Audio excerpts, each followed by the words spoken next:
DJ বাপি presentation. সেই ঋষিরা কি করেছিল মা? দৈত্যদেরকে কিন্তু কিছুটা ভাগ দিয়েছিল, ওই যজ্ঞের ভাগ। এটা জানতে পেরেছিল ইন্দ্র। জানতে পেরে ইন্দ্র কি করেছিল? ওই ত্বষ্টাকে বধ করেছিল। তাহলে কি হলো মা? হত্যাজনিত মহাপাপ। এবার একটা পাপ করল। আগে গুরুকে অবজ্ঞা করেছিল, পাপে পড়েছিল, স্বর্গরাজ্য চলে গিয়েছিল। এবার আবার একটা পাপ করলো, কি? হত্যাজনিত মহাপাপ। এবার কার ছেলেকে?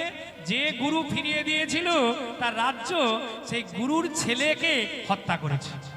গুরু শুনলে কি হবে? কি গো মায়েরা? গুরুদেব মনে মনে ভাবছে, ইন্দ্র এত বড় তুই ঘাতক, আমি তো রাজ্য ফিরিয়ে দিলাম, আর তুই আমার সন্তানকে অমন করে হত্যা করলি, আমি তোকে ছাড়বো না, ছাড়বো না, ছাড়বো না। তখন অভিশাপ দিচ্ছে। ও মা, একটা যজ্ঞ করলেন মা, সেই যজ্ঞ থেকে আজ সারা অঙ্গ জ্বলে উঠছে। কে আছো আমাকে বাঁচাও, পাপের জ্বালায়, হত্যাজনিত মহাপাপ আসতে পাপের জ্বালায় ইন্দ্র ছটফট ছটফট করছে। কে আছো আমাকে বাঁচাও, আমাকে বাঁচাও, আমাকে বাঁচাও। আজকালে কেউ বাঁচাও বললে বাঁচাবে মা? যদি কেউ তোমার উপকার করে তার জন্য বিনিময় কিছু দিতে হবে। ইন্দ্র মনে ভাবলো, ঠিক কথা, কিছু দিতে হবে তবে এরা বাঁচাবে। হ্যাঁ, ঢাক বাজিয়ে বলছে, যদি কেউ আমার পাপের ভাগ নিতে পারে তার বিনিময়ে আমি তাকে উপহার দেব। ঢাক বাজাচ্ছে মায়ের। এবার সবাই ছুটে এসেছে, উপহার দেবে মানে ইন্দ্রকে চারজন এলো। মায়েরা চিন্তা করুন, চারজন এসেছিল। কে? একজন নারী এসেছিল, একটা বৃক্ষ উপকার করেছিল, আর একজন এসেছিল জল আর মাটি। এই যে চারজন, মানে বৃক্ষটির গোড়ায় বসে যে মা নারী ওই ইন্দ্রের মস্তকটি কোলের উপর রেখে তার পাপের ভাগ নেওয়ার জন্য জল এসেছিল, তার প্রাণ বাঁচিয়েছিল। জলের আর এক নাম জীবন মা। এই চারজন মিলে ইন্দ্রের প্রাণ বাঁচিয়েছিল বাবা। এবার প্রাণ বেঁচে গেছে, পাপের ভাগ নিয়েছে, পাপের আর যন্ত্রণা নেই। তখন বলছে, এবার পাপের ভাগ তো নিলাম, কিন্তু কই উপহার দেবে বললে দাও। ইন্দ্রর কাছে চারজন এলো। আগে জল এসেছিল। জল বলছে, আমি তোমার পাপের ভাগ নিয়েছি, তার জন্য তুমি কি উপহার দেবে দাও। ইন্দ্র বলেছিল, শোনো, তুমি যেমন আমার প্রাণ বাঁচিয়েছো, তোমার আর এক নাম হলো কি? জলের আর এক নাম কি গো মাইরা? জলের আর এক নাম জোরে বলুন, জীবন। আশীর্বাদ করলেন, কিন্তু আমার পাপ তোমাকে সারা জন্ম বইতে হবে। দেখবেন মায়েরা, কোন সাধু বৈষ্ণবকে আপনি জল দিতে গেলে গ্লাসের উপরে যে ভোঁড়াগুলো থাকে, ওই ভোঁড়াগুলো যতক্ষণ না মিলিয়ে যায় ততক্ষণ আপনি জলের গ্লাসটা কারোর হাতে দেবেন না মা। ওটা হলো ইন্দ্রের পাপ। দেখবেন কোন পুকুরে আপনি কলসিতে জল আনতে গিয়েছেন, পুকুরে দেখবেন উপরে একটা সর পড়ে যায়। রাতের বেলা সকালে দেখবেন ওই জল নিতে গেলে আমরা কি করি? কলসিটাকে ভালো করে ঘুরিয়ে ঘুরিয়ে উপরের নোংরা জলটাকে ওই দূরে সরিয়ে দিয়ে ভেতর থেকে জল নেই না মায়েরা? ওই উপরে যে সরটা, ওটাই হলো ইন্দ্রের পাপ, সারা জনম জল বইতে আছে। তাহলে চিন্তা করে দেখুন, এই জন্য কোনো সাধু বৈষ্ণবকে জল দিতে গেলে মায়েরা গ্লাসের উপরে যখন জল দেবেন, ওই ভোঁড়াগুলো যতক্ষণ না মিলিয়ে যায়, মিলিয়ে গেলে আপনি তাকে দিন, ওটাই হচ্ছে পাপ ইন্দ্র। তাহলে জলকে যখন আশীর্বাদ করলেন, জলের আর এক নাম হলো জীবন, কিন্তু জল সারা জন্ম আমার পাপ বয়ে নিয়ে যাবে। এবার বৃক্ষ এসেছে, বলছে, আমি তোমার পাপের ভাগ নিলাম, তার বিনিময়ে তুমি আমাকে কি দেবে দাও। বৃক্ষ যেমনি এসেছে, বৃক্ষকে বলছে, শোনো, আমি তোমাকে আশীর্বাদ করলাম। গৃহস্থ ব্যক্তিরা তাদের কোনো কাজের জন্য কোনো বৃক্ষ কর্তন করে তার সংসারে জ্বালানির জন্য নিয়ে যেতে পারে, কিন্তু যে জায়গাটায় কর্তন করবে সেই কর্তন জায়গা থেকে একটা রস বেরোবে, আঠা বেরোবে, ওটাই হলো ইন্দ্রের পাপ। আর যতই কর্তন করুন না কেন, মূল যদি থাকে, সেই বৃক্ষের যে কোনো জায়গা থেকে আবার অঙ্কুর বেরোবে, এটাই হলো আমার আশীর্বাদ। বৃক্ষ সহজে মরবে না, তাকে আপনি কেটে নিন, আবার দেখবেন অঙ্কুর বেরোবে। এটা হলো ইন্দ্রের আশীর্বাদ, আর অভিশাপ হলো ওই যে আঠা বেরোবে, ওটাই হলো ইন্দ্রের পাপ। বৃক্ষ সারা জনম বইতে আছে। তাহলে জল চলে গেল, বৃক্ষ চলে গেল, এবার মাটি, মাটি এসেছে। আমি তোমার উপকার করেছি, তুমি তার বিনিময়ে কি দেবে দাও। বলছে শোনো, এই যে বিভিন্ন জায়গায় দেশ বিদেশে যাচ্ছ, দেখছো খাদ, দেখছো মাটির অনেক জায়গায় গর্ত আছে, খাদ উঁচু নিচু। আমি আশীর্বাদ করলাম, একদিন না একদিন এই খাদ থাকবে না, সমান হয়ে যাবে। এটা হলো ইন্দ্রের আশীর্বাদ। আর অভিশাপ হলো, পাপের ভাগ হলো ওই মাটির অভ্যন্তরে কোনো উৎপন্ন হবে না। এটা হলো ইন্দ্রের পাপ। এবার নারী এসেছে 4 নম্বরে। ইন্দ্র, আমি তোমার পাপের ভাগ নিয়েছি, তার বিনিময়ে তুমি আমাকে কি দেবে? শোনো নারী, তুমি আমার জীবন রক্ষা করেছো, আমি তোমায় আশীর্বাদ করলাম। এই সংসারে বাঁচতে গেলে শুনে রাখো, আমি তোমাকে আশীর্বাদ করলাম, পুরুষের চেয়ে আহারে দ্বিগুণ, আহারে দ্বিগুণ, মানে যে কোনো পুরুষ যদি মনে করে যা খাদ্য গ্রহণ করে তার দ্বিগুণ নারী খেতে পারে। আহারে দ্বিগুণ। এবার ব্যবসায় ষড়গুণ, মানে 6 গুণ। স্বামী ব্যবসা করবে, আর যদি স্ত্রী ভক্তিমতী হয়, সেই স্ত্রী যদি ব্যবসা চালায়, তাহলে দেখুন তার 6 গুণ লাভ হবে। এখন অনেক জায়গায় দেখবেন অনেক স্বামীরা ব্যবসা চালাতে পারে না, নারীরা গিয়ে ক্যাশে বসে বিভিন্ন জায়গায় সহযোগিতা করছে। তাহলে আহার দ্বিগুণা।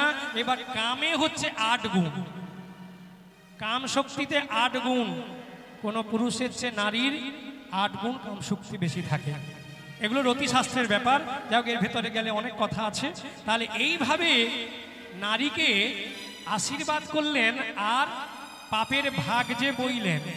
ইন্দ্রের পাপ হলো নারীদের 3 দিন ঋতু ধারণ করতে হবে। এই জন্য সারা জন্ম জন্মান্তরের জন্য ঋতু ধারণ করতে হয়। ওটা হচ্ছে ইন্দ্রের ওই পাপ বইতে আছে মা। 3 দিন পরে নারী যখন স্নান করবে, পবিত্র হবে, তবেই মানবের অধিকার। ব্রহ্মা বিষ্ণু মহেশ্বর 3 জন উপভোগ করবেন, তারপরে মানবের অধিকার। তাহলে নারী শক্তিকে ইন্দ্র আশীর্বাদ করলেন মা। এবার দিয়ে মনের আনন্দে এবার রাজ্য চালাচ্ছেন ইন্দ্র। কিন্তু একটা কথা বাবা মনে রাখবেন, যেখানে এই যে গুরুদেব তার পুত্রকে হত্যা করেছে, গুরুদেব বলছে ইন্দ্র, আমি তোমাকে ছেড়ে দেব না, একটা যজ্ঞ করব। সেই যজ্ঞ শুরু করলেন 10টা। এবারে যজ্ঞ করতে করতে যজ্ঞ থেকে একটা বীর উদয় হলো। সেই বীরের নাম হলো বৃত্তাসুর। বৃত্তাসুরের কাজ, বৃত্তাসুর যখন হাত জোড়ে করে বলছে, প্রভু আমায় ডেকেছেন? বলে হ্যাঁ। শোনো বৃত্তাসুর, আমার পুত্রকে হত্যা করেছে ইন্দ্র, তুমি যাও ইন্দ্রকে পরাজিত করে ওই স্বর্গ রাজ্য তুমি দখল করো। ভক্তমণ্ডলী, ভক্তিমতী মায়েরা, সেই বৃত্তাসুর ছুটতে ছুটতে গিয়ে অসুরদের সঙ্গে যুদ্ধ আরম্ভ করলো। স্বর্গের দেবতারা একে একে একে একে সহ পালিয়ে যাচ্ছে মা। স্বর্গের অবস্থা দেখুন মায়েরা, স্বর্গবিহীন। অপরূপ লীলা তব ওগো ঘন ছে, তোমার মহিমায় আজি নাচে বজোধা। তোমার মহিমায় আজি নাচে ব্রজধা। অপরূপ লীলা তব, অপরূপ লীলা তব ওগো ঘন ছে। তোমার মহিমায় আজি নাচে ঘন, তোমার মহিমায় আজি নাচে ব্রজধা। তুমি দয়াময় প্রভু ভক্তের কাঙা। তুমি দয়াময় প্রভু ওগো ভক্তেরি কাঙাল। তুমি দয়াময় প্রভু ভক্তের কাঙাল। আর তুমি দয়াময় প্রভু ভক্তেরি কাঙাল। তুমি প্রেমময় প্রভু প্রেমের বন্যা। আবার তুমি প্রেমময় প্রভু প্রেমের অবতার। তোমার মহিমায় আজি নাচে বজধার। ওগো তোমার মহিমায় আজি নাচে ব্রজধার। অপরূপ লীলা তব, অপরূপ লীলা তব ওগো ঘনশ্যাম। তোমার মহিমায় আজি নাচে ব্রজধাম। তোমার মহিমায় আজি নাচে ব্রজধাম। বোবা মুখে ভাষা দিলে অন্ধকে আলো। আর বোবা মুখে ভাষা দিলে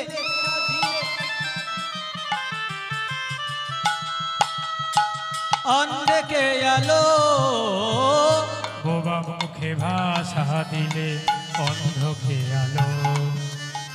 ব্যথিতের ব্যথায় তুমি সুখবাণী ঢালো। আধার হৃদয়ে মোর তুমি ভগবান। আর আধার হৃদয়ে মোর তুমি ভগবান।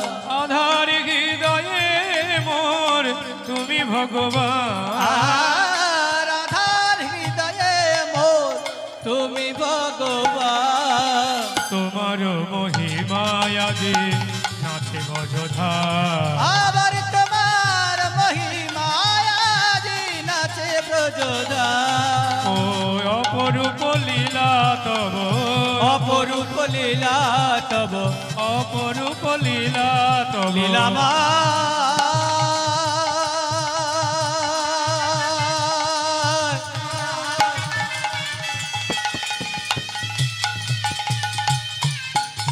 বলো বলো তোমার লীলা কে বাবো যে অগো লীলামা অগো লীলামা ওগো লীলামা ওগো লীলামা লীলামা গো। ওমা, আজ স্বর্গের যুদ্ধ আরম্ভ হলো। স্বর্গে যখন যুদ্ধ আরম্ভ হলো, আবার অসুররা পালিয়ে গেল। বৃত্তাসুরের হুঙ্কারে সকলে যখন পালিয়ে গেল, তখন বৃত্তাসুর কি করবে মায়েরা? সকল দেবতাগণ গিয়ে শ্রী নারায়ণের শরণাপন্ন হলেন। নারায়ণ বলছে, কি ব্যাপার, তোমরা এত করে ডাকাডাকি করছো কেন? তখন বলছে, বৃত্তাসুরের হুঙ্কারে আমরা স্বর্গ রাজ্য থাকতে পারছি না। তবে এক কাজ করো, ওই বৃত্তাসুরের মৃত্যু কামনা করছি। শোনো, তোমরা বৃত্তাসুরকে মারতে পারবে না, কারণ বৃত্তাসুর ছিল একজন বৈষ্ণব। কি বৈষ্ণব? তাহলে অসুর হলো কি করে? না, ওই বৃত্তাসুর পূর্ব জন্মে ছিল চিত্রকেতু। ওই চিত্রকেতু কৈলাসে বেড়াতে গিয়ে ওমা মহামায়া দুর্গা, মহাদেব মহামায়া দুর্গাকে কোলে করে নিয়ে বসে আছে, আর তাই দেখে উপহাস্য করেছিল চিত্রকেতু। তখন মহামায়া দুর্গা বলেছিল, শোনো চিত্রকেতু, তুই সন্তান হয়ে তোর এত বড় স্পর্ধা? আমি আমার স্বামীর কোলে বসে আছি, আমি অন্য কোনো পরপুরুষের কোলে বসে নাই, তাই দেখে তুই উপহাস্য করলি। আমি তোকে অভিশাপ দিলাম, তুই অসুর যোনি প্রাপ্ত হবি। তাই অভিশাপ দিলাম। সেই ভক্তমণ্ডলী ভক্তিমতী মায়েরা, সেই অভিশাপে চিত্রকেতু আজ বৃত্তাসুর হয়েছে। তবে শুনে রাখো, একটা উপায় আছে। ওই দধিচি যে ঋষি আছে, ওই ঋষির কাছে তোমরা যাও। ঋষি যদি স্বেচ্ছায় দেহটাকে দেয়, সেই দেহটাকে তোমরা বজ্র তৈরি করে বিশ্বকর্মার কাছে নিয়ে গিয়ে তোমরা যদি বধ করতে পারো, তাহলে বৃত্তাসুর বধ হয়ে যাবে। সকল দেবতারা শরণাপন্ন হলো দধিচি ঋষির। ঋষি তাদের ভক্তিতে সন্তুষ্ট হয়ে নিজের দেহকে স্বেচ্ছায় ত্যাগ করেছিল। সেই দেহটা নিয়ে বিশ্বকর্মার কাছে বজ্র তৈরি করে সেই বজ্র নিয়ে গিয়ে ওই বৃত্তাসুরকে বধ করেছিল মা। কিন্তু আবার একটা পাপ, দেখুন মা, স্বর্গরাজ্য পেলে কি হবে? ওই পাপের যন্ত্রণায় ছটফট করছে, সারা অঙ্গ জ্বলে যাচ্ছে। বলে না, পাপ কখনো বাপকে ছাড়ে না। ওই ইন্দ্র পাপের জ্বালায় যখন আর কেউ আসছে না বাঁচাতে, তখন ছুটতে ছুটতে ব্রহ্মাপুরে পালিয়ে গিয়ে ওই পদ্মের ভেতরে লুকিয়ে রইলেন, আর বেরোতে পারলেন না, স্বর্গ রাজ্য চলে গেল। তাই ভক্তমণ্ডলী, ভক্তিমতী মায়েরা, আমি আপনাদের চরণ ধরে বলবো, কীর্তন শুনে বাড়ি যাবেন, গুরুজনদের চিত্রপট চৌকাটের উপরে রেখে যে কোনো শুভ কাজে গেলে গুরুচরণ স্মরণ করে, গুরুর চরণে প্রণাম জানিয়ে, গুরু আশীর্বাদ মাথায় নিয়ে ঘর থেকে যে কোনো কাজে বেরিয়ে যাবেন মা, সে যে কোনো বিপদ থেকে আপনি উদ্ধার হতে পারবেন। এই জন্য গুরু শক্তি প্রয়োজন। যারা গুরুচরণ আশ্রিত হননি, আমি তাদের চরণ ধরে বলবো, কারণ স্বয়ং ভগবান কৃষ্ণচন্দ্র তিনিও গুরু করে জগৎকে শিক্ষা দিয়েছিলেন। কেন না, নিজে আচরি ধর্ম জীবের শেখায়। তাহলে স্বয়ং ভগবান কৃষ্ণচন্দ্র তিনিও গুরু করেছিলেন মায়েরা। কারণটা হলে একটু আমরা বৃন্দাবনে চলে যাব, একটু আত্মসমর্পণের কথা আস্বাদন করব, কেমন? তাহলে একটু উলুধ্বনি শঙ্করধ্বনি মায়েরা, নিতাই গৌর বিমানন্দে হরি বল। রাধে মায়েরা একটু উলুধ্বনি শঙ্করধ্বনি একটু কৃষ্ণ কথা আস্বাদন করি, একটু নিতাই গৌর বিমানন্দে। सच कहता हूँ राधे राधे राधे राधे राधे राधे राधे मेरी जना हरि बोल हरि बोल। सफल हो जाए मेरा मन पंछी बोले। মায়েরা একটু হাতে তালি দেবেন। বাহ বাহ বাহ। হাতে অশুভ লেখা থাকলে সব দূর হয়ে যাবে বৃন্দাবনে মা বসে বসে। ঘরে গিয়ে স্নান করে এই তালি দিতে দিতে একটু নাম করবেন প্রত্যেক দিন, একবার দুবার তিনবার পাঁচবার যতবার পারেন। স্নান করে তুলসী গাছে জল দিয়ে একটু হাতে তালি দিয়ে বলবেন, কেমন? ব্রজ কি লতা পাতা মে হরি বল হরি বল হরি বল। আহা,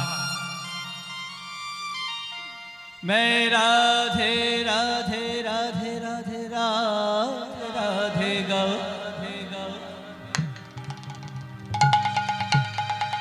मैं राधे राधे गाओ হরি বল। श्याम श्याम गाओ ओ राधे राधे गाओ श्याम श्याम गाओ राधे राधे गाओ श्याम श्याम गाओ राधे राधे गाओ श्याम श्याम गाओ। মায়েরা সবাই মিলে राधे गाओ বাহ বাহ বাহ। श्याम श्याम गाओ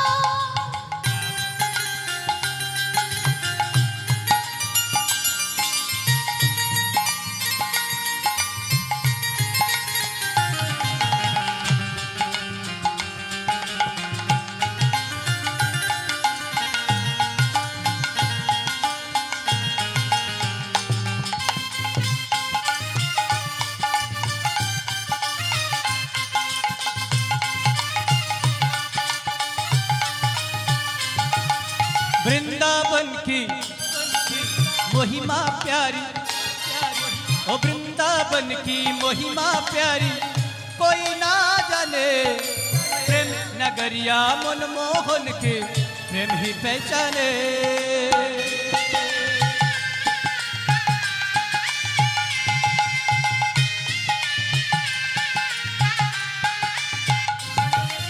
वृंदावन की महिमा प्यारी कोई न जाने प्रेम नगरिया मनमोहन की प्रेम ही पहचाने। रजगलिया में झूम झूम के रजगलिया में झूम झूम के रजगलिया में झूम झूम के रजगलिया में झूम झूम के मन की तपन बुझाओ ब्रज की लता पता में राधे राधे गाओ ओ राधे ओ राधे ओ राधे राधे गाओ श्याम श्याम गाओ ओ राधे राधे गाओ श्याम श्याम गाओ।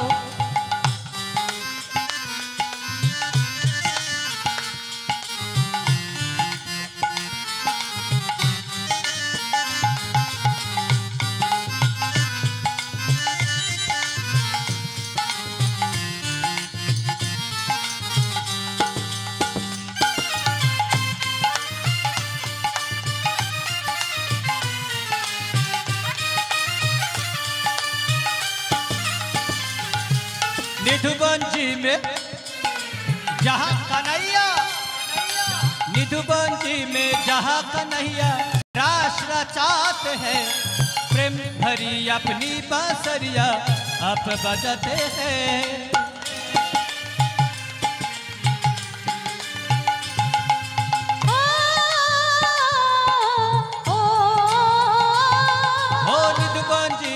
जहाँ कन्हैया रास रचाते हैं, प्रेम भरी अपनी बांसुरिया आप बजाते हैं। राधा संग नाचे सबरिया, राधा संग नाचे सावरिया, राधा संग नाचे सबरिया, राधा संग नाचे सावरिया। दर्शन करके आओ।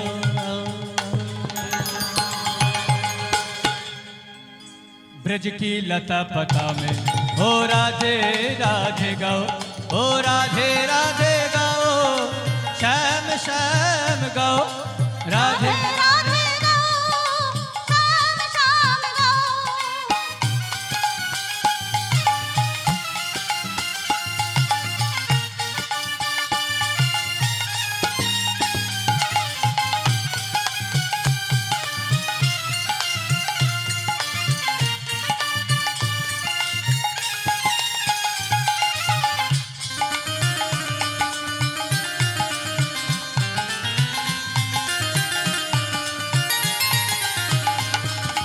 राधे राधे गाओ, उलूध्वनि उलूध्वनि गाओ, उलूध्वनि ताई गौर हरि बोल हरि बोल।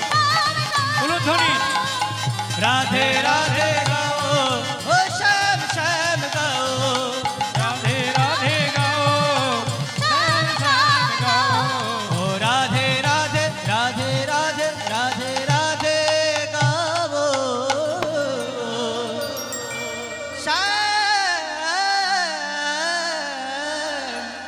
ভক্তমণ্ডলী ভক্তবতী মায়েরা,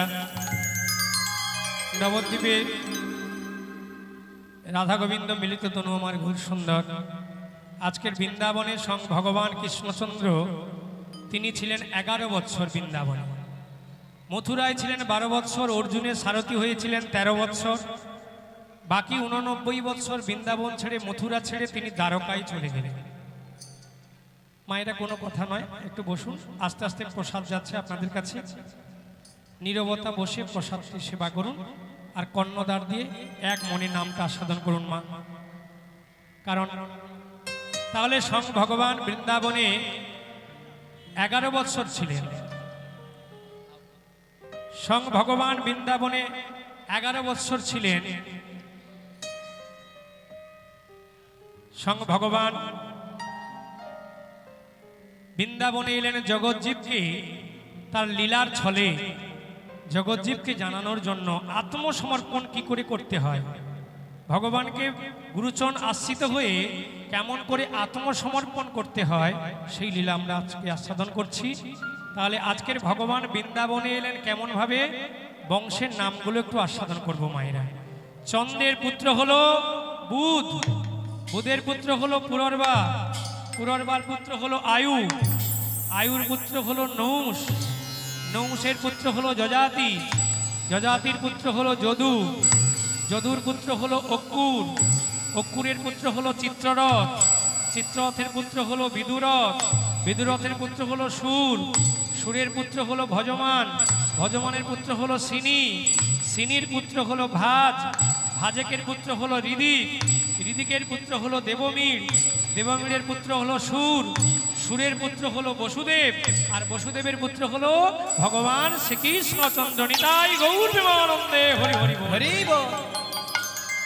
তাহলে স্বয়ং ভগবান তিনি বৃন্দাবনে এলেন 11 বৎসর, মথুরায় ছিলেন 12 বৎসর, অর্জুনের সারথি হয়েছিলেন 13 বৎসর, বাকি 89 বৎসর বৃন্দাবন ছেড়ে মথুরা ছেড়ে দ্বারকায় গেলেন। আজকের স্বয়ং ভগবান কৃষ্ণচন্দ্র এদিকে ছোট্ট শিশু, এমন সময় যে মুনি যার নাম হলো সন্দীপনী মুনি, সেই মুনি একদিন তার একমাত্র সন্তান ছিল, তার নাম হলো কি গো মাইরা, মধুমঙ্গল। সেই মধুমঙ্গল যখন খেলা করতে করতে সমুদ্রের পাশে গিয়েছিল, সংখ্যাসুর নামে এক অসুর ওই মধুমঙ্গলের প্রাণ নাশ করে। তাহলে পিতা হয়ে পুত্রকে হারিয়ে ফেলল। পুত্র হারা হয়ে সন্দীপুনি মুনি ঘরের দ্বার বন্ধ করে ওই মুনি দিবারাত কাঁদছে, দয়াময়, ওগো করুণাময়, ওগো কৃপাময়, একটি বাহার দেখা দাও, দেখা দাও, দেখা দাও। নয়নের জলে ভেসে যাচ্ছে। সন্দীপুনি মুনি কেঁদে কেঁদে বলছে, ওগো দয়াময়, ওগো করুণাময়, ওগো কৃপাময়, তুমি আমাকে যতই দুঃখ দাও না কেন, শক্তি দাও, শক্তি দাও, শক্তি দাও, করুণা করো, কৃপা করো আমায়, যতই দুঃখ দেবে দাও প্রভু গো,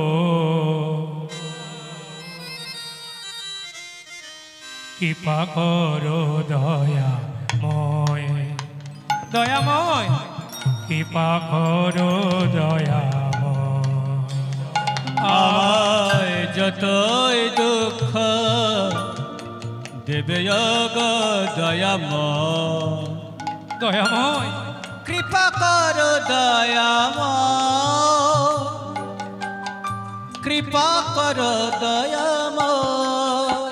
আমি সহিতে পারি না এসব যন্ত্রণা, একবার তুমি করো গো করুণা।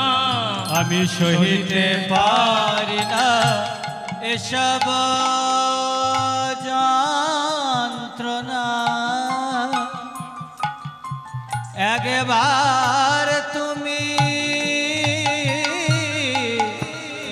করো গো করুণা, ওগো করুণা দাও,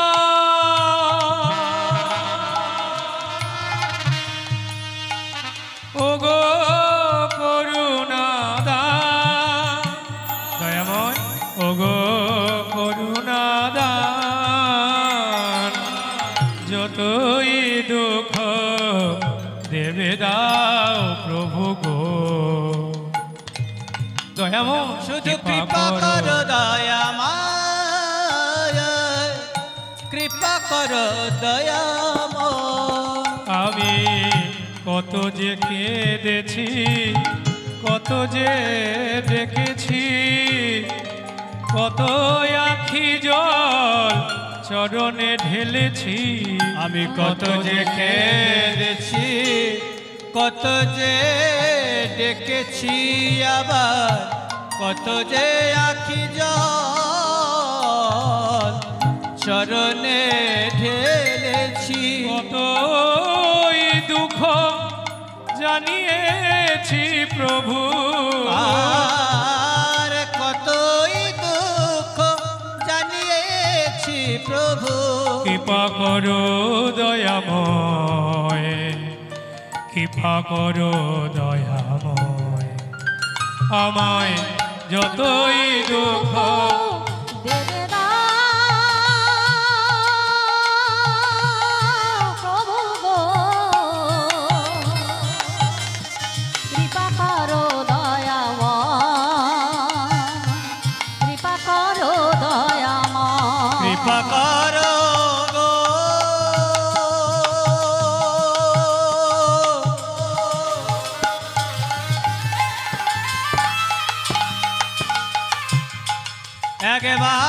একবার কৃপা করো,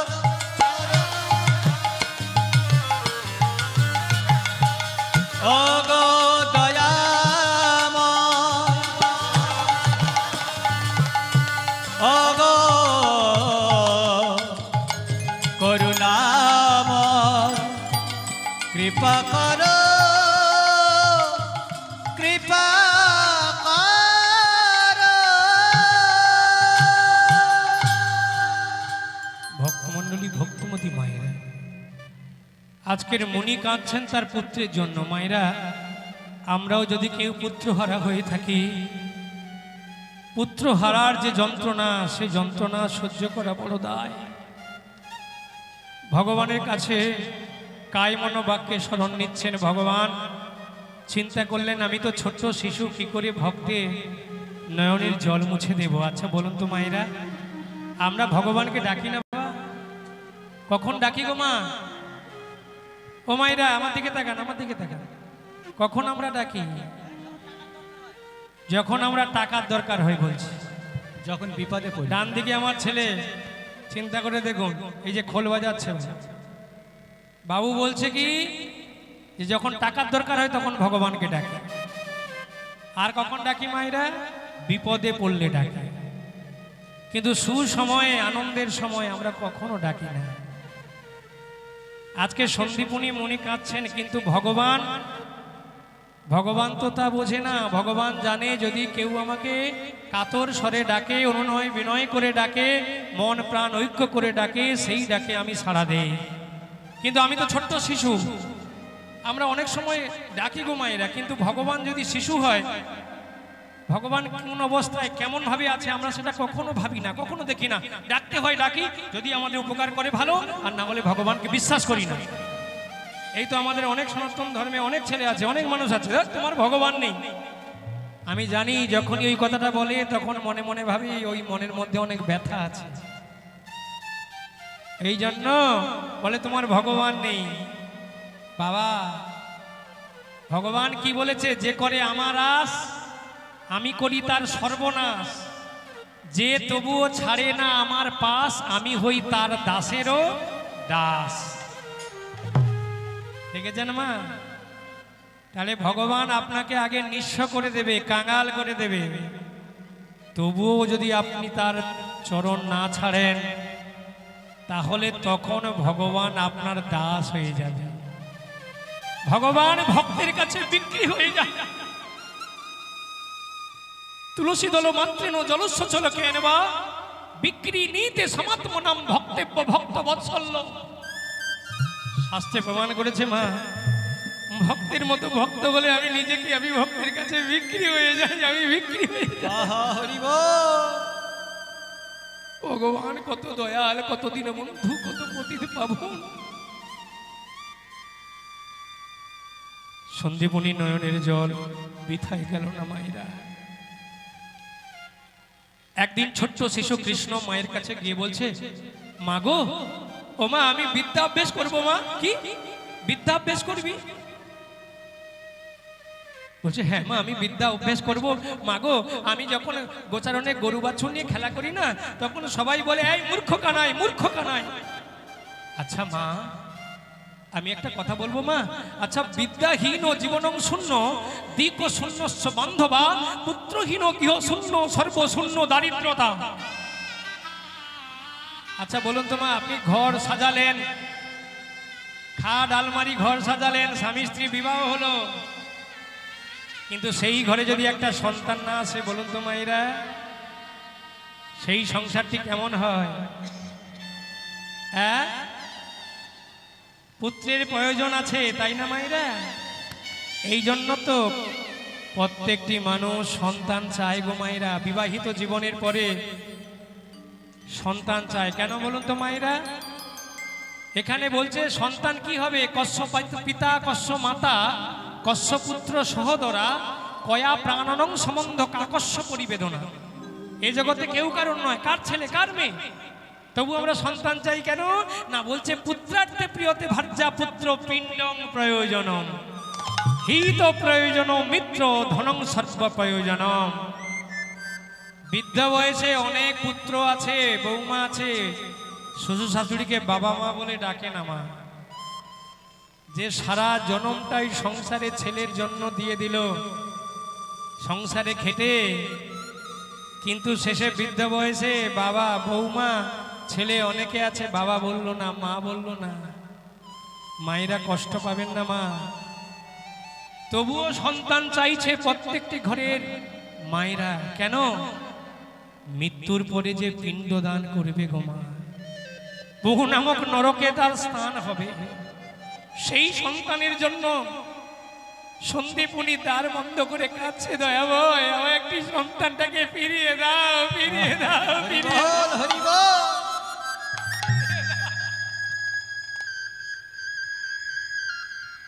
ভক্তমণ্ডলী ভক্তিপতি মায়েরা,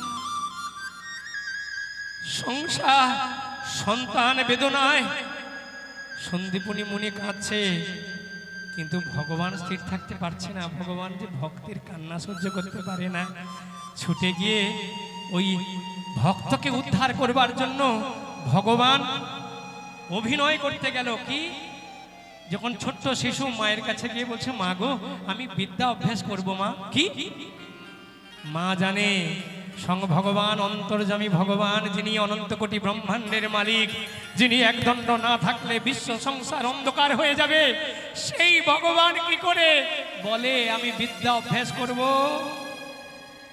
দেখুন মায়েরা, ভগবান যত লীলা করেছে শুধু ভক্তকে বোঝানোর জন্য, ভক্তকে জানানোর জন্য ভগবানের লীলা।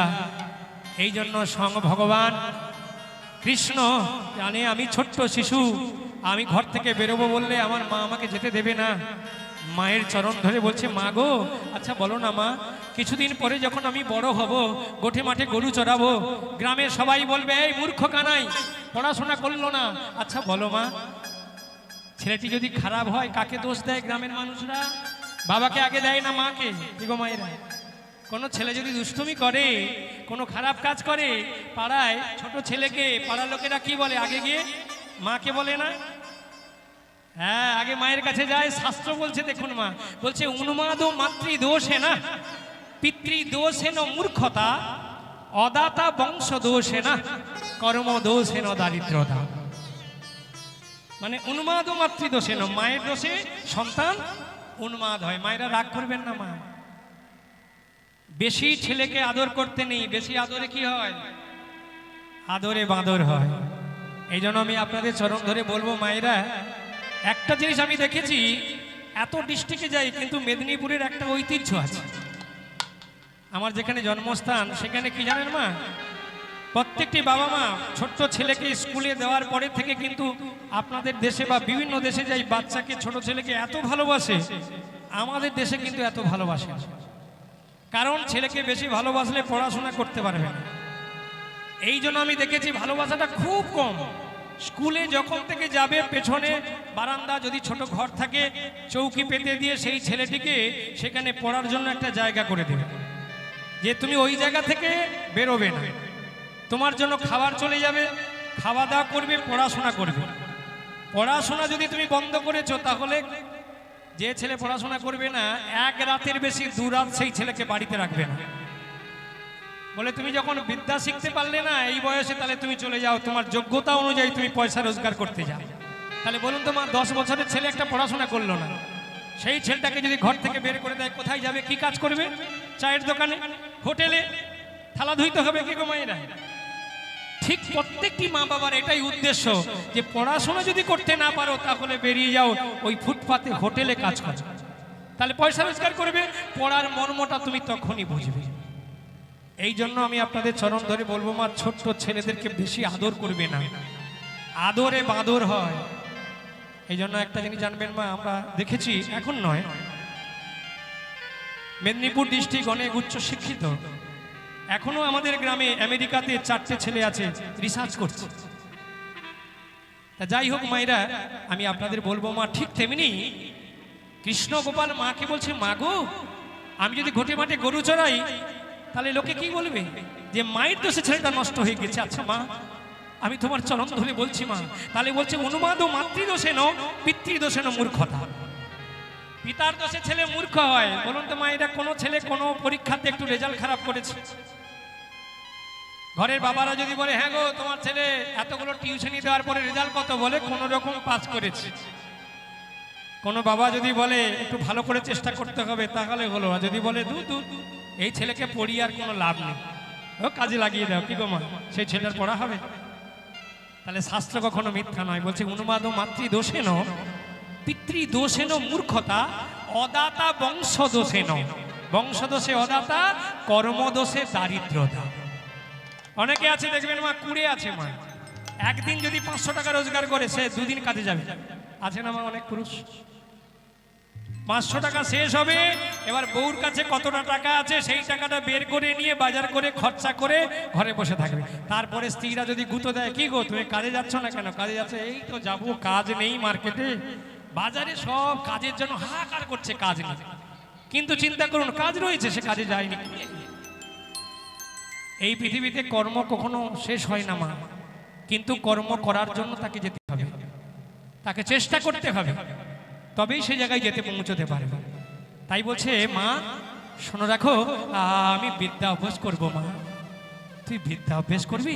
আচ্ছা ঠিক আছে খোকা, আমি তোকে আদেশ করলাম। কৃষ্ণ বলরাম দুই ভাইকে সাজিয়ে দিলেন, মা আমার সুন্দর করে সাজিয়ে দিলেন, বিদ্যা অভ্যাসের জন্য গেলেন। কোথায়? সন্দীপনী মুনির আশ্রমে। দেখুন মায়েরা, বিদ্যা ছাড়া আমাদের কোনো গতি নেই। সন্দীপনীর মুনির আশ্রমে যখন পৌঁছলেন, সন্দীপনী মুনি দেখে কৃষ্ণ বলরামকে দেখে অবাক। এ কি বাবা, বালক তোমরা কি জন্য এসেছো বিদ্যের কাছে? আমি কিচ্ছু জানি না। শোনো গুরুদেব, আমরা দুই ভাই এসেছি আপনার কাছে কিছু বিদ্যা অভ্যাস করব। না না না না না না না, কৃষ্ণ বলরাম আমি কিচ্ছু জানি না, আমি বৃদ্ধ মানুষ, আমি বিদ্যার কিছু জানি না। গুরুদেব এমনি করে আমাদের তুমি ফিরিয়ে দেবেন না গুরুদেব, তোমার চরণের কাছে মিনতি রাখি, ফিরিয়ে দিও না গুরুদেব। ছোট্ট দুটো ছেলের কান্না দেখে সন্দীপনী মুনি অবাক। যে দুটি ছেলেকে দেখলে প্রাণ ভরে যায়, যাকে বিশ্ব জুড়ায় সেই ভগবান। এই পৃথিবীতে সবাই বলে গো মায়েরা, কি বলে গো? প্রত্যেকটা জীবের মধ্যে ভগবান লুকিয়ে আছে মা, কিন্তু আমরা ভগবানকে দেখতে পাই না। আপনি যে বেশে আসুন না কেন, সেই ভগবানকে আপনি যদি চিনতে না পারেন, তাহলে আপনার সাধন ভজন মনুষ্য জন্ম আপনার বিফলে চলে যাবে। তাই দার্শনিক রবীন্দ্রনাথ ঠাকুর একটি গানের মধ্যে বলেছেন মা, কি বলেছে গো মা? হিয়ার মাঝে লুকিয়েছিলে, দেখতে আমি পাইনি তোমায়, দেখতে আমি পাইনি। আমার হিয়ার মাঝে লুকিয়েছিলে, দেখতে আমি পাইনি তোমার, দেখতে আমি পাইনি। বাহির প্রাণে চোখ মেলেছি, বাহির প্রাণে আমার হৃদয় প্রাণে চাইনি আমার হিয়ার মাঝে লুকিয়েছিলে, দেখতে আমি পাইনি তোমায়, দেখতে আমি পাইনি। বাহির প্রাণে চোখ মেলেছি, বাহির প্রাণে। বলুন তো মায়েরা, আমরা সবসময় বাইরের দিকে তাকাই, কিন্তু আমার এই দেহের মধ্যে একটু চিন্তা করি কি? তাকাই কি আমরা? বলুন তো, এই দেহের মধ্যে গঙ্গা যমুনা সরস্বতী, দেহের মধ্যে 84 কোষ বৃন্দাবন, দেহের মধ্যে ভগবান, দেহের মধ্যে রাধাকৃষ্ণ, সব দেহের মধ্যে প্রবেশ করে আছে, কিন্তু আমাদের সে জ্ঞান নেই, সেই জ্ঞান চক্ষুটা আমরা খুলি না, এই জন্য দেখতে পাই না। দেখুন মায়েরা, শ্রীমদ্ ভাগবত গীতায় বলেছেন, ঈশ্বর সর্বভূতানাং হৃদয়ে তিষ্ঠতি অর্জুন, ব্রাহ্মণ সর্বভূতানি যন্ত্র রূঢ়ানি মায়বা। ভাগবত বলছেন মা যে প্রত্যেকটি জীবের মধ্যে ভগবান আছে। এই জন্য একটা ছোট্ট শিশুর গায়ে পা লাগলে আমরা কি করি বাবা? প্রণাম করি। কেন? যে আমার মধ্যে যেই ভগবান, ওই ছেলেটার মধ্যেও সেই ভগবান। এই জন্য ছোট্ট ছেলেটি, সে বয়সে ছোট, কিন্তু তার গায়ে যদি একটু পা লেগে যায়, আমরা তাকে ভগবান স্বরূপ প্রণাম করি, কারণ তার মধ্যেও ভগবান আছে। আমার মধ্যেও ভগবান, তার মধ্যেও ভগবান। এই জন্য ভাগবত বলছে যে প্রত্যেকটা জীবের মধ্যে ভগবান আছে। ঈশ্বর সর্বভূতানাং হৃদয়ে তিষ্ঠতি অর্জুন, ব্রাহ্মণ সর্বভূতানি যন্ত্র রূঢ়ানি মায়বা। এই জন্য ভাগবত শিক্ষা দিচ্ছে জগৎকে যে নিজেকে তুমি নিজে চেনো। ও মায়েরা, তাহলে জগৎকে আমরা চিনতে পারি। এটা ভালো, কীর্তনের কথাটা শুনে রাখুন মা। কাল থেকে আপনারা বাইরে কে কি করলো, কার স্বামীকে নিয়ে কে চলে গেল, কে কি দুষ্টুমি করলো, সেগুলো চর্চাটা কম করে আগে একটু মন দিয়ে নিজের চর্চাটা যদি করতে পারেন। এই জন্য ভাগবত বলছে নিজেকে নিজে চেনো, পরের দোষটা যদি বইতে পারি, আগে আমার নিজের দোষ আছে, তাহলে নিজের দোষটা আমি লোকের কাছে বলবো না, পরের দোষটা বই না। এই জন্য ভগবান বলছে আগে তুমি নিজের দিকটা দেখো, নিজেকে চেনো, তাহলে জগৎকে চিনতে পারবে। ওগো বাহির প্রাণে চোখ মেলেছি, বাহির প্রাণে আমার হৃদয় প্রাণে চাইনি আমার হিয়ার মাঝে লুকিয়েছিলে, দেখতে তোমায় পাইনি আমি, দেখতে তোমায় পাইনি। আমার হিয়ার মাঝে লুকিয়েছিলে, দেখতে তোমায় পাইনি আমি, দেখতে তোমায় পাইনি। আমার সকল ভালোবাসা, সকল আঘাত, সকল আশায় তুমি ছিলে, আমার কাছে তুমি ছিলে। মায়েরা, এই গানটি যখন হবে বা বাড়িতে কখনো বসে বসে গাইবেন, প্রত্যেকটা গানের কথাগুলো দেখুন। বলছে আমার সকল ভালোবাসায় সকল আঘাত, যখন তুমি ভালোবাসা পেয়েছো তখন তুমি আমার কাছে ছিলে, যখন কষ্ট হয়েছে ভগবান আমার কাছে আছে, কখনো দুঃখ পেয়েছো তাহলে সইছে কে, ভগবানও সইছে। আমরা কিন্তু দুঃখ পেলে কি মনে করি, ভগবানকে দোষ দেই, কিন্তু ভগবান তো আপনার দেহের মধ্যে। আপনার যদি দুঃখ হয়, কষ্ট হয়, তাহলে দেহে যে অনুচৈতন্য ভগবান আছে, তার কি কষ্ট হয় না? বলছি আমার সকল ভালোবাসা, সকল আঘাত, সকল আশায় তুমি ছিলে, আমার কাছে তুমি ছিলে, আমি তোমার কাছে যাইনি। আমার হিয়ার মাঝে লুকিয়েছিলে, দেখতে তোমায় পাইনি আমি, দেখতে তোমায় পাইনি। আমার হিয়ার মাঝে লুকিয়েছিলে, দেখতে তোমায় পাইনি আমি, দেখতে তোমায় পাইনি। তুমি যে আনন্দ হয়ে ছিলে আমার খেলায়, আনন্দে তাই ভুলেছিলে কেটেছে দিন খেলায়। তুমি যে আনন্দ হয়ে ছিলে আমার খেলা, আনন্দে তাই ভুলেছিলে কেটেছে দিন হেলা। ওই না গোপন রহি গভীর প্রাণে, আমার দুঃখ সুখের গানে, গোপন রহি গভীর প্রাণে, আমার দুঃখ সুখের গানে। সুর দিয়েছ তুমি, আমি তোমার গান তো গাইনি। আমার হিয়ার মাঝে লুকিয়েছিলে, দেখতে তোমায় পাইনি আমি, দেখতে তোমায় পাইনি।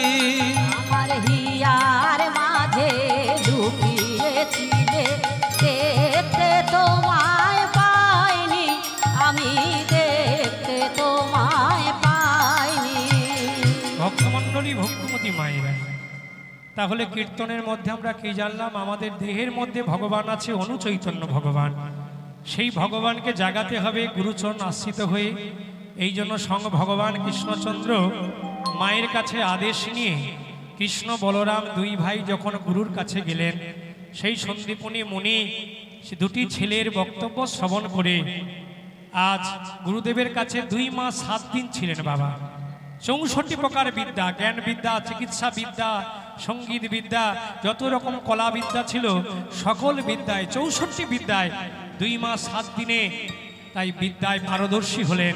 কিন্তু আজকে কৃষ্ণ বলরাম গুরুদেবের চরণে হাত জোড়ে করে বলছে, গুরুদেব আমাদের তো বিদ্যা সমাপ্ত হলো, এবার যে আমাদের বাড়ি ফিরে যেতে হবে। কি বলছো? কৃষ্ণ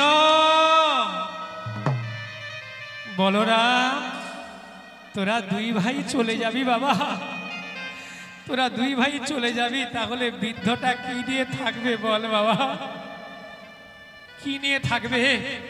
শোনো বাবা, তোরা যদি চলে যা, আমরা যে মাকে কথা দিয়েছি আজ যেতেই হবে, শোন তোরা চলে যাবি ভালো কথা, তবে শোন আজ একটা কথা বলি, আমারও একটা ছেলে ছিল জানিস, যার নাম হলো মধুমঙ্গল, সংখ্যাসুর বধ করেছে। আচ্ছা আমার ছেলেটিকে তোরা ফিরিয়ে দিতে পারবি না? তোরা তো সব পারিস, কিন্তু কেন কেন আমার ছেলেটাকে তোরা ফিরে দিতে পারবি না বল? আচ্ছা আমি তো তোদের এতদিন বিদ্যা অভ্যেস করেছি, তার জন্য তো আমি কিছু চাইনি, গুরু দক্ষিণা বলে তো একটা কিছু জিনিস আছে। আচ্ছা যদি গুরু দক্ষিণা স্বরূপ আমার ছেলেটিকে ফিরিয়ে দিতে পারিস, তাহলে আমি তোদের দুই ভাইকে এক্ষুনি বিদায় দেব। গোবিন্দ চিন্তা করলেন, কৃষ্ণ বলরাম আমি যদি গুরুকে অবজ্ঞা করে চলে যাই, এই জগৎবাসী কোনো মা ভাই বোন গুরুকে দক্ষিণা দেবে না, গুরুকে মানবে না, সঙ্গ ভগবান নিজে আচরি ধর্ম জীবের শেখায়। এই বলে কৃষ্ণ বলরাম ছুটে গেল। আজকে সংখ্যাসুরের সঙ্গে যুদ্ধ করে, সংখ্যাসুরকে বধ করে ছুটলেন কোথায় না জমালয়। ওমা, যেখানে জম পাপীদেরকে শাস্তি দিচ্ছে, যার যেমন কর্ম তার তেমন ফল। এই যে এত ট্রেনে বাসে দেখেন না মায়েরা, এত অন্ধ খোড়া ভবা, ইসলাম ধর্মে বেশিরভাগ দেখবেন অন্ধ খোড়া বোবা ট্রেনের মধ্যে দেখবেন। কেন? আপনি এই জন্মে যদি ভালো কর্ম করেন মা, ভালো ফল আপনি পাবেন, ভালো পড়াশোনা করলে ভালো রেজাল্ট হবে। এত অন্ধ খোড়া বোবা পৃথিবীতে কেন? এরা ভালো কর্ম কখনো করেনি। ভালো কর্ম করলে তাহলে অন্ধ হয়ে ঘোরাতো না, আপনাদের দ্বারে দ্বারে ভিক্ষে চাইতো না। কেন? ওই যে কর্মফল ভোগ কর মা, কর্মফল ভোগ কর। কে বলেছিল? যার যেমন কর্ম আসতে তার তেমন ফল। রামকৃষ্ণ পরমহংসদেব বলেছিল, মা কর্মফল ভোগ কর মা, কর্মফল ভোগ কর, যার যেমন কর্ম তার তেমন ফল। দেখেছেন মা, রামকৃষ্ণ পরমহংসদেব পাগলা হলে কি হবে, কত বড় সাধক ছিলেন দেখেছেন মা। হ্যাঁ, শ্যামা মায়ের কোলে ছড়ি মাগো জপি আমি শ্যামের নাম, শ্যামা মায়ের কোলে চড়ে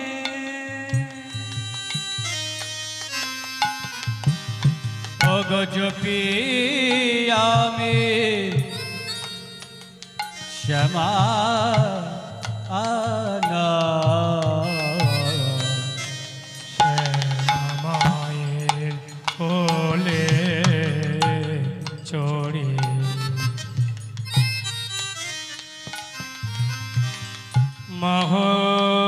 মহলেন মোর মন্ত্র গুরু, মহলেন মোর মন্ত্র গুরু, ও গো ঠাকুর হলেন রাধা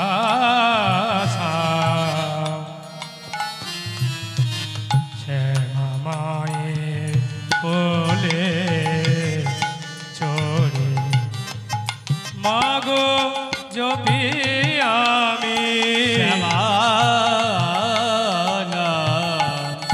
শ্যামা মায়ের কোলে চড়ে ওগো জপি আমি শ্যামা শ্যামা মায়ের কোলে গৌর প্রেমানন্দে হরি হরি বল। শ্যামা মায়ের কোলে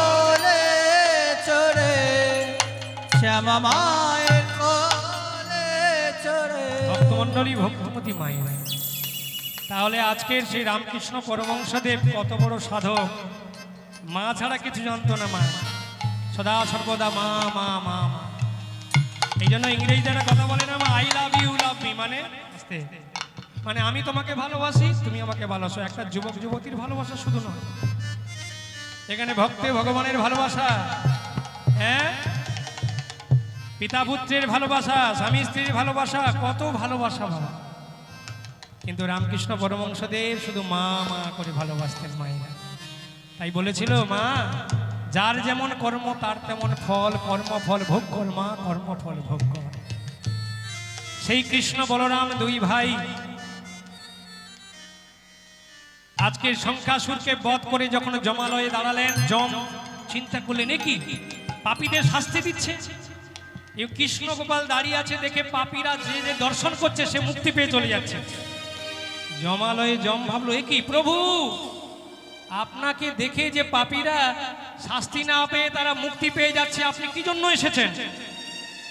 বলছে, যম আমার গুরুদেবের একমাত্র সন্তান, যাকে উদ্ধার করবার জন্য আমি এসেছি, তার অস্থিগুলো তুমি কোথায় রেখেছো বের করে দাও। বস্তা ভিতরে অস্থিগুলো বের করে দিল কৃষ্ণ বলরাম দুই ভাই। সেই অস্থিগুলোতে অমৃত বর্ষণ করলেন।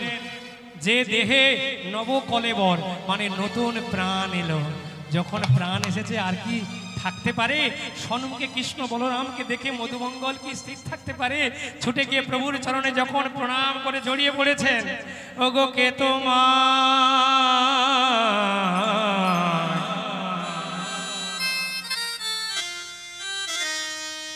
তোমায় চিনিতে পারে, বলো বলো বলো বলো বলো গো।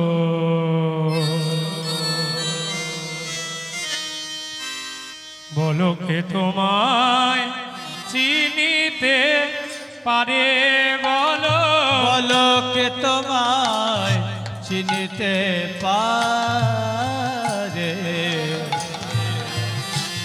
কে তোমায় চিনিতে পারে। অন্তরে বাহিরে, হে দয়াময় ভগবান অন্তরে আছো বাহিরে আছো। তুমি অন্তরে আছো অন্তর্যামী রূপে, বাইরে আছো তুমি জীবাত্মা রূপে, ভিতরে আছো পরমাত্মা রূপে, কিন্তু তবু আমরা দেখতে পাই না। অন্তরে বাহিরে দয়াময় বিরাজিছ প্রভু, আর অন্তরে বাহিরে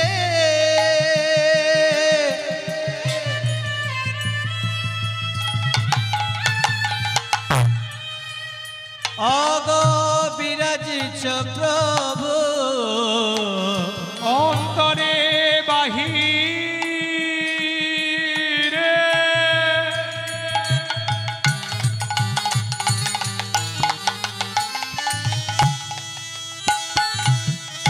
বিরাজিছ প্রভু, তোমায় দেখেও দেখিতে না যে, বলো কে তোমায় চিনিতে পারে, বলো কে তোমায় চিনিতে পারে, প্রভু কে তোমায় চিনিতে পারে, বলো কে তোমায় চিনিতে পারে গো, তুমি না চিনালে তারে। ওগো দয়াময়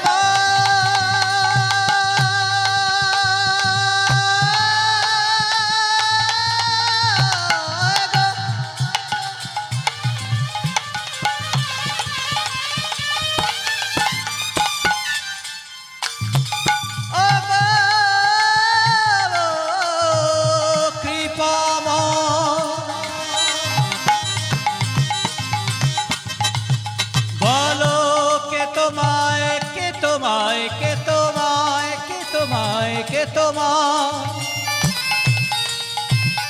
চিনিতে পারে,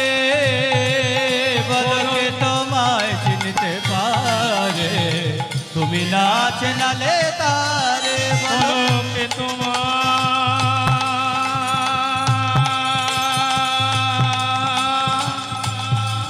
চিনিতে পারে তুমি না চেনালে তারে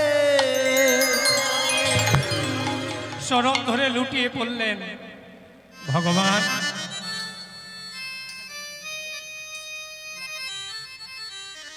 ভক্তমণ্ডলী ভক্তমতী মায়েরা চরণ জড়িয়ে ধরলেন। ভগবান কৃষ্ণচন্দ্র বললেন, আজ থেকে তুমি আমার গুরু ভাই, আমার চরণে নয় আমার বুকে এসো। নিয়ে গিয়ে গুরুর সান্নিধ্যে গিয়ে গুরুকে গুরু দক্ষিণা স্বরূপ অর্পণ করলেন। আর স্বয়ং ভগবান গুরুদেব আশীর্বাদ করলেন, কৃষ্ণ বলরাম মায়ের কাছে ফিরে গেলেন। কিন্তু সেই সন্দীপনী মুনি, যার আশ্রম গোমা মাধুকরী ছাড়া যার আশ্রম চলে না, আশ্রম চালাতে গেলে 5 বাড়ি ভিক্ষে করতে হয়। মা বাবাজিদের নিয়ম কি? আমি টাইটেলে বাবাজি দিলাম, কিন্তু স্তরে স্তরে টাকা গুছিয়ে রাখলাম, গাড়ি বাড়ি করলাম, তাকে বাবাজি বলে না। মা বাবাজি হলো যার কিছু থাকবে না, প্রতিদিন গৃহস্থ বাড়ির দ্বারস্থে গিয়ে 3 বাড়ি 5 বাড়ি যতটুকু তার প্রয়োজন সেই দিনের জন্য সেইটুকু ভিক্ষে করে রন্ধন করে ভগবানকে যিনি সেবা দিতে পারবে তাকেই বলে বাবাজি।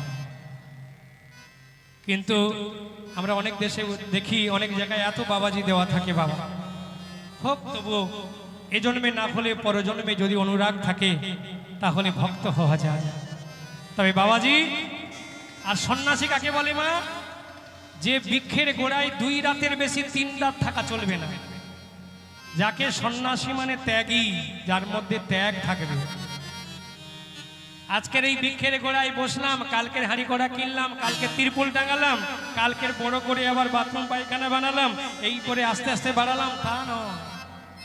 সন্ন্যাসীদের তা নয়, তারা ঘুরে বেড়াবে জঙ্গলে, এক বৃক্ষ থেকে আরেক গোড়ায়, এক জায়গা থেকে আরেক জায়গায়, তাকে বলবে সন্ন্যাসী। তাহলে আজকে সঙ্গ ভগবান চলে গেল, ভিক্ষায় বেরিয়েছেন, সকাল হয়েছে, ভিক্ষায় বেরোতে হবে, না হলে আশ্রম চলবে কি করে? মধুমঙ্গল ভিক্ষার ঝুড়িটা পিতার কাছ থেকে কেড়ে নিল। পিতা, তুমি দাও আমায় ভিক্ষার ঝুড়িটা, আমি ভিক্ষে করব। বাবা তোমার বৃদ্ধ হয়েছে, তুমি আর কতদিন ভিক্ষে করবে? আজ থেকে ভিক্ষার ঝুড়িটা পিতার থেকে পুত্রের স্কন্ধে দিয়ে দিল। সেই পুত্র ভিক্ষায় বেরিয়ে পড়ল। মা ভিক্ষাং দেহি, ভিক্ষাং দেহি, ভিক্ষাং দেহি, ভিক্ষাং দেহি, ভিক্ষাং দেহি।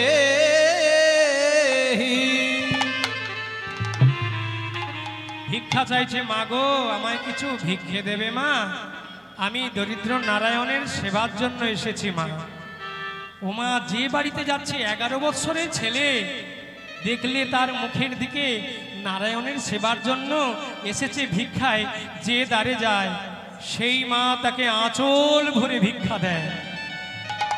সে শিশু তো জানে না, ভিক্ষা নিতে নিতে অনেক ভিক্ষা হয়ে গিয়েছে, সন্ধ্যাও প্রায় হয়ে এসছে। এত ভিক্ষা নিয়েছে, মনে মনে ভাবছে আর আমি 1 সপ্তাহ ভিক্ষায় আসবো না, এত ভিক্ষে পেয়েছি। কিন্তু ভগবান বলছে, না, আজকে তোমার সঞ্চয়ের বাসনা জেগেছে, কিন্তু আমি তো আমার ভক্তকে সঞ্চয়ের বাসনা থেকে ত্যাগ করাই। আমি যে ভক্তকে পরীক্ষা করি, মস্তকে ভিক্ষার দ্রব্য মাথায় করে নিয়ে একটা ছোট্ট নদী পার হয়ে ওপার থেকে এপারে ভিক্ষা এসেছিল, এপার থেকে ওপারে যাবে, ওই ছোট্ট নদীর কাছে গিয়ে মাথায় বোঝাটি তুলেছে মধুমঙ্গল। পার হয়ে এপার থেকে যাবে গো মা।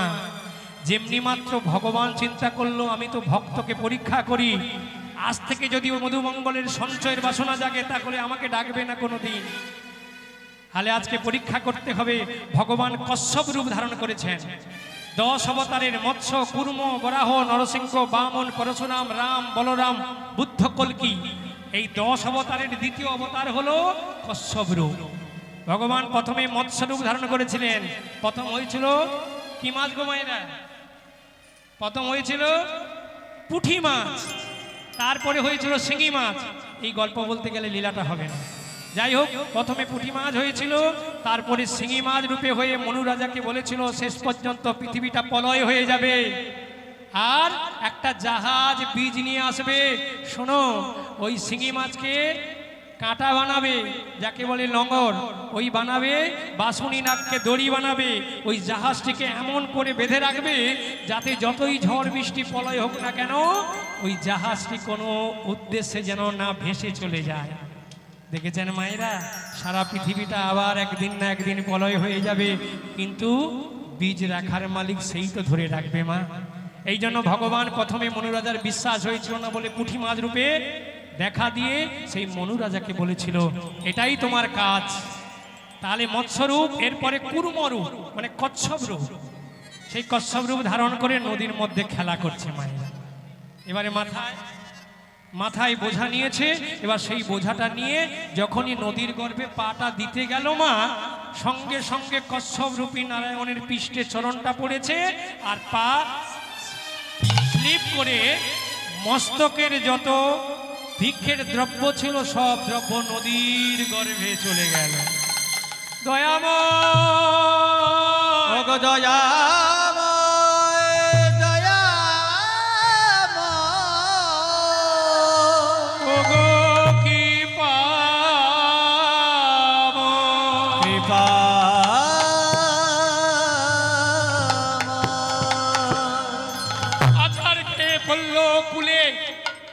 মস্তকের বোঝা নদীর গর্ভে ভাসতে ভাসতে চলে গেল, ধরতে পারলো না। এমন সময় আছাড় খেয়ে পড়ে কুলের মধ্যে কাঁদছে। দেখুন ভগবানের কেমন লীলা। এদিকে দৈববাণী হলো কি জানেন মা, স্বর্গেতে দেবাদিদেব মহাদেব আজকে নারদ মুনি আর ব্রহ্মা তিনজনে যুক্তি করে মর্তধামে আসছে ভক্ত দেখবে বলে। ভক্ত দেখতে গেলে মর্তধামে আসতে হবে, এই জন্য তিনজন এসেছে, চলো মর্তধামে যাই। সারাদিন ঘুরেছে মা, কিন্তু সন্ধে হয়েছে। সন্ধেবেলা দেখছে সারাদিন কোনো বাড়িতে আশ্রয় পায়নি, সন্ধে হয়ে গেছে। একটা কোনো বাড়িতে তো আশ্রয় নেবো, রাতটা যাবে কোথায়? ভিখারিরা কি করে, ও মা বাবু আপনার বাড়িতে রাতটুকু আমরা কাটাবো বলে না মা। অনেক ভিখারি দূর থেকে এসেছে, তা সন্ধ্যা হয়ে এসেছে মা। যে বাড়িতে যাচ্ছে সন্ধ্যা দিচ্ছে, কেন সন্ধ্যা আমাদের দিতে হবে? এই যে আমি আগে বলেছিলাম না, এই সন্ধ্যাটাকে কেন আমরা সন্ধ্যা দেই? যিনি হলেন ব্রহ্মার কন্যা সন্ধ্যা। স্বয়ং ভগবান তার নাভি পদ্ম থেকে সৃষ্টি করেছিল ব্রহ্মাকে, আর ব্রহ্মাকে সৃষ্টি করে বলেছিল ব্রহ্মা তুমি সৃষ্টিকর্তা, তুমি যাও সৃষ্টি করো। ব্রহ্মা নিজের দেহকে দুভাগে ভাগ করে ডান পাশ থেকে একটা পুরুষকে সৃষ্টি করেছিল আর বাম পাশ থেকে একটা নারীকে সৃষ্টি করেছিল। বাম থেকে পুরুষটি হলো মনু আর বাম থেকে হলো নারীটি শতরূপা। এই মনু থেকে হয়েছে মানব জাতি। মায়েরা শুনে রাখুন, মনু থেকে হয়েছে মানব জাতি। আর মনু আর শতরূপা দুজনের মিলনের ফলে দুটি পুত্র হয়েছিল, উত্থান পাত প্রিয়বত। তিনটি কন্যা জন্ম নিয়েছিল, আকৃতি, প্রশ্রুতি, দেবশ্রুতি। আরো ব্রহ্মা তার অষ্টাদশ পুত্র একে একে সৃষ্টি করছেন মা, কিন্তু কেউ আর বিবাহ করতে চাইছে না। আচ্ছা বলুন তো মা, নারী পুরুষ যদি বিবাহ না করে, নারী পুরুষ মিলন যদি না হয়, তাহলে সন্তান সন্ততি হবে কি করে মা? তাই না মা? তা এখন বিপদে পড়েছে, কেউ বিবাহ করছে না। ছেলেদেরকে বলছে এই তোরা যার যাকে পছন্দ বিবাহ করিনি। বলছে না না, আজ থেকে আমরা বিবাহ করব না, আমরা আরাধনা করব।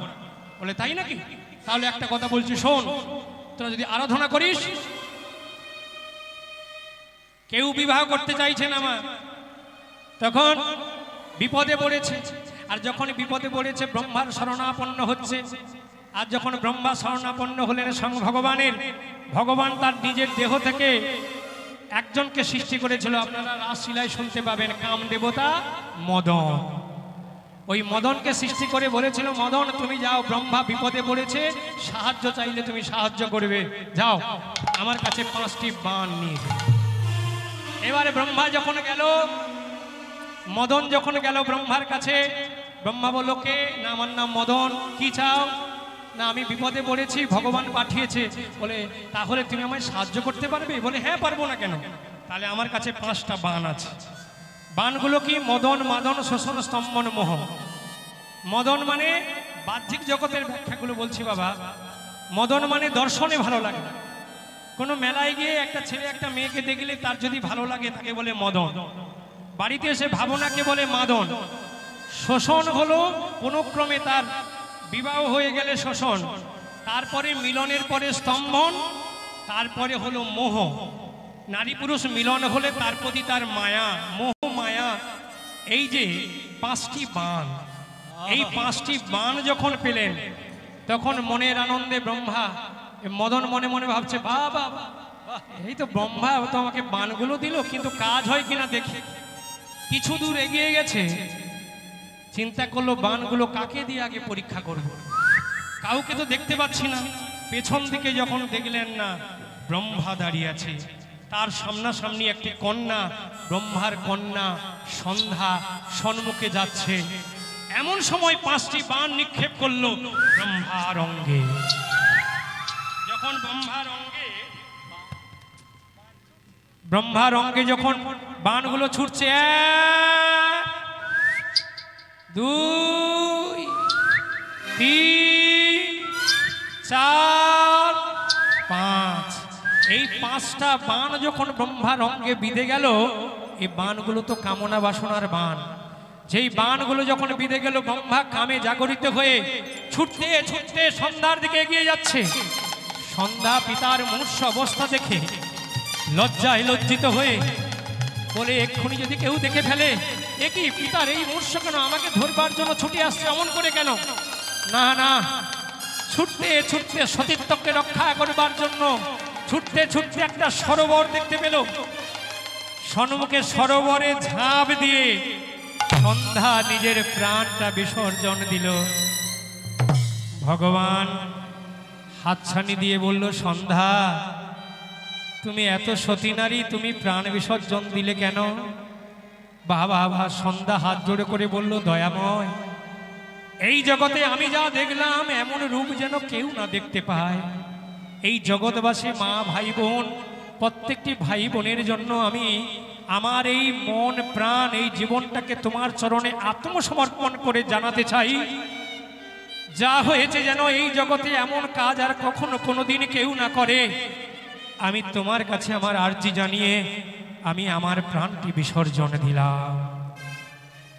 আশীর্বাদ করলেন ভগবান সতীনারী সন্ধ্যা। বাহ, এই জগতে নিজের জন্য সবাই চায়, কিন্তু অপরের জন্য কেউ চায় না। যে সন্ধ্যা জগতের জন্য নিজের প্রাণ বিসর্জন দিল তাকে মৃত্যু বলে না, সে চির অমর। জগৎবাসী তোমরা জেনে রাখো, যে বিপদগামী হয়ে সন্ধ্যা নিজের প্রাণ বিসর্জন দিল, ওই যে পশ্চিম গগনে সূর্যদেব পাটে বসছে, অন্ধকার নেমে আসছে মহাকাল বেলা। ওই মহাকাল বেলা সকল ঘরে মা বই বোনের জন্য বিপদ না আসে, ওই সময়ে সন্ধ্যা প্রদীপ জ্বালিয়ে, ওগো সন্ধ্যা তুমি অমর, তোমার মৃত্যু নয়, চির অমর। ঘরে ঘরে প্রত্যেকটি মা ভাই বোন তোমার নাম করে প্রদীপ জ্বালিয়ে কি বলবে জানো? সন্ধ্যা বেলা প্রদীপ জেলে তুলসী তলায় জেলে রেখে তুমি আসবে বলে তোমার দেখা পাবো বলে তুমি আসবে বলে তোমার দেখা পাবো বলে সন্ধ্যাবেলা প্রদীপ জেলে তুলসী তলায় বসে থাকবো, তুমি আসবে বলে তোমার দেখা পাবো বলে। আসবে বলে তোমার দেখা পাবো বলে তোমার কাছে প্রভু মিনতি মন জ্ঞানের আলো জেলে দাও গো চিত তোমার কাছে প্রভু মিনতি মন জ্ঞানের আলো জেলে দাও গচিত তুমি মোর জীবনে ধ্যানের দেবতা তুমি মোর জীবনে ধ্যানের দেবতা তুমি মোর জীবনে ধ্যানের দেবতা পথ তুমি দাও বলে বসে আছি আমি তোমার দেখা পাবো বলে বসে আছি আমি তোমার দেখা পাবো বলে সন্ধ্যাবেলা প্রদীপ জেলে তুলসী তলায় জেলে রেখে তুমি আসবে বলে তোমার দেখা পাবো তুমি আসবে বলে তোমার দেখা পাবো বলে ভক্তমন্ডলী ভক্তিমতী মায়েরা আমি আপনাদের চরণ ধরে বলবো সন্ধেবেলা কেউ মায়েরা সন্ধে দিতে ভুলবেন না মা। অনেক সময় পরিশ্রম করে বাড়ি এলে আমরা বাচ্চাকে দিয়ে বলি না বাবা জানা একটু ধূপ জ্বেলে দে, জানা একটু তুই প্রদীপ জ্বেলে দে। সারাদিন এত পরিশ্রম করে এসেও মায়েরা ছোট ছেলেকে দিয়ে এই যে আমরা সন্ধ্যা দেই এটা খুব ভুল করি। কখনোই ভুলটি করবেন না মায়েরা। প্রত্যেকটি মানুষ সংসারে শুধু মায়েরা কেন বাবাদেরকে বলবো আমরা সন্ধেবেলা অনেক সময় বাজারে গিয়ে দূর সন্ধ্যা হয়েছে একটু চা খেয়ে আসি একটু ঘুরে আসি, কিন্তু সন্ধেবেলা ঘরের মন্দিরে একটু ধূপকাঠি জ্বালিয়ে প্রত্যেকে একটু বসে 10 মিনিট 5 মিনিট যতটুকু সময় পারেন সন্ধ্যার সময় বাড়িতে থেকে সন্ধ্যা আরতি দিয়ে তারপরে আপনি যেখানে খুশি যান না কেন, তাহলে আমাদের গৃহস্থে কোনো অমঙ্গল আসে না মায়েরা। কারণ এটা হলো ওই সন্ধ্যা যে আমাদের সকলের জন্য প্রাণ বিসর্জন দিয়েছিল সেই সন্ধ্যা, ব্রহ্মার কন্যা সন্ধ্যা। কিন্তু ওই যে ভাসতে ভাসতে দেহটা চলে যাচ্ছে মায়েরা, ভগবান চিন্তা করলেন সতী নারীর দেহ যদি কোনো কুলে ঠেকে যায় কুকুর শিয়াল ছিঁড়ে ছিঁড়ে খাবে। জলে ভাসতে ভাসতে যদি কোনো দেহটা পাশে ঠেকে যায় মা, কুকুর শিয়াল দেখলে কি করবে? ছিঁড়ে ছিঁড়ে খাবে। তাহলে সতী নারীর দেহ না, ভগবান চিন্তা করলেন না, আশীর্বাদ করলেন ওই জলের মধ্যে ভাসতে ভাসতে দেহটা শোলায় পরিণত হয়ে গেল। যে শোলা ভাসমান শোলা, যে শোলা দিয়ে মালা তৈরি হয়, মুকুট তৈরি হয়, ফুলঘর তৈরি হয়, মায়েরা দেখেছেন না? শোলা দেখেছেন না? যে শোলার কত ভগবানের ঘটের চূড়া তৈরি হয়, কত রকম তৈরি হয় ভগবানের সেবায়। ওই শোলার জন্ম হলো ওই সন্ধ্যার দেহ থেকে। এই জন্য আমি আপনাদের চরণ ধরে বলবো মায়েরা, সন্ধেবেলা কখনো আপনারা ভুল করে 10টা মিনিট হলো সময় নষ্ট করবেন না মায়েরা। তা আজকের সেই সন্ধ্যাবেলা যখন নারদমুনি দেবাদিদেব মহাদেব ব্রহ্মা যে বাড়িতে যাচ্ছে সন্ধ্যা হচ্ছে, কোন বাড়িতে বলতে পারছে না, হঠাৎ কৃষ্ণের সঙ্গে দেখা হয়েছে। কি ব্যাপার? নারায়ণ নারায়ণ নারায়ণ নারায়ণ। কি হঠাৎ নারদমুনি, আর বলো কেন এত রাত সারা দিন ঘুরলাম, এই 8টা বেজে যাচ্ছে, কোনো ভক্ত বাড়ি পেলাম না। গোবিন্দ মনে মনে ভাবছে নারদমুনি তোমার বড় অহংকার, তুমি মনে মনে জানো আমার মতো বড় ভক্ত ওই ত্রিভুবনে নেই, এই জন্য তুমি ভক্ত দেখতে পাচ্ছ না। আজ আমি তোমাকে দেখাবো তোমার চেয়েও বড় ভক্ত আছে আছে আছে। যাও ওই অবন্তীনগর, ওই অবন্তীনগরে একটা মাটির ঘর, আচ্ছা ওই রাতটুকু তোমরা ওই আশ্রমে গিয়ে থাকতে পারবে, আমি তোমাদের কথা দিচ্ছি, তোমরা যাও। এই বলে নারদমুনি দেবাদিদেব মহাদেব আর ব্রহ্মা 3 জনে এলেন সন্দীপনী মুনির আশ্রমে। কিন্তু বাড়িতে ভিক্ষায় গিয়েছে মধুমঙ্গল, ভিক্ষের দ্রব্য নদীর গর্ভে চলে গেছে। কাঁদছেন মা, কি করে বাড়ি ফিরে যাবে, সারাদিনের ভিক্ষার কিছুই নেই। এদিকে তিনজন অতিথিকে বসিয়ে রেখে সন্দীপনী মুনি বাইরে ডাকছে, খোকা রাত 8টা বেজে গেল, এখনো পর্যন্ত কেন ফিরে এলি না খোকা? বাড়িতে তিনজন অতিথি এসেছে, তাদের তো সেবা দিতে হবে, তুই ফিরে আয়, ফিরে আয়, ফিরে আয়। হঠাৎ দৈববাণী হলো মধুমঙ্গলের উপর। মধুমঙ্গল কাঁদছে, দয়াময় আমি কি করে ফিরে যাব?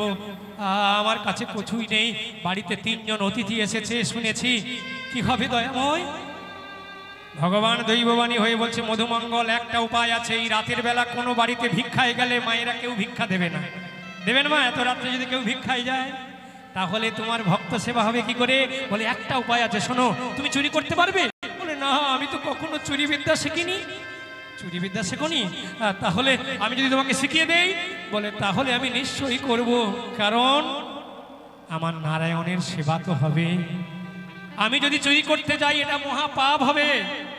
আমি চুরি করতে গেলে আমার ভুল করা হবে, কিন্তু তার জন্য আমি শাস্তি পাবো, কিন্তু আমার অতিথি তো ঘর থেকে ফিরে যাবে না। শিখিয়ে দাও আমায় চুরি। স্বয়ং ভগবান দৈববাণী হয়ে দেখুন মায়েরা, ভক্তকে নেমে এলো স্থানিত ছুরিকা। ওই ছুরিকা নিয়ে ব্রাহ্মণ বাড়ির মাটির দেওয়াল কর্তন করে ওই ভেতরে প্রবেশ করলো কে? মধুমঙ্গল। ব্রাহ্মণী ঘুমিয়ে পড়েছে মা, অধিক রজনী ঘুমিয়ে পড়েছে, ব্রাহ্মণী ঘুমিয়ে পড়েছে। ওই চুরির দ্রব্য চুরি করে যখন নিয়ে চলে গেল মা, এবার পিতাকে বলছে, পিতা গো এই দেখো আমি এনেছি, সব আমি এনেছি। কি এত দ্রব্য কেন? সেই দ্রব্য রন্ধন করে 50 ব্যঞ্জন রন্ধন করে সেবা দিল মায়েরা, কিন্তু শেষে কি দিতে হয়? মুখশুদ্ধি কিন্তু আর নেই। হঠাৎ বলল, পিতা এক্ষুনি গিয়ে আমি ওই ব্রাহ্মণ বাড়িতে গিয়ে দেখেছি বাটার মধ্যে ছিল।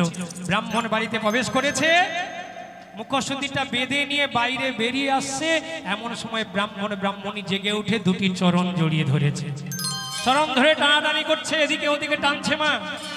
সন্দীপনী মুনি প্রভাত হয়ে এসছে দেখে, খোকা গেল কোথায়? খুঁজতে খুঁজতে গিয়ে ব্রাহ্মণ বাড়ি চারপাশে ঘুরতে ঘুরতে যখন দেখতে পেল মধুমঙ্গলের মস্তক। খোকা! পিতা চুপ, পিতা একদম কথা নয় পিতা, এক্ষুনি সবাই জেগে উঠলে তোমাকে চোর বলবে, আমাকে চোর বলবে। আমি চুরি করেছি পিতা, তুমি তো চুরি করোনি। তার চেয়ে এক কাজ করো, তোমাকে চিনতে পারবে, আমাকে চিনতে পারবে, এই ছুরিটা নিয়ে তুমি আমার কণ্ঠে বসিয়ে দাও, বদনটা লুকিয়ে তুমি নিয়ে চলে যাও, দেহটা দেখলে এরা কেউ চিনতে পারবে না।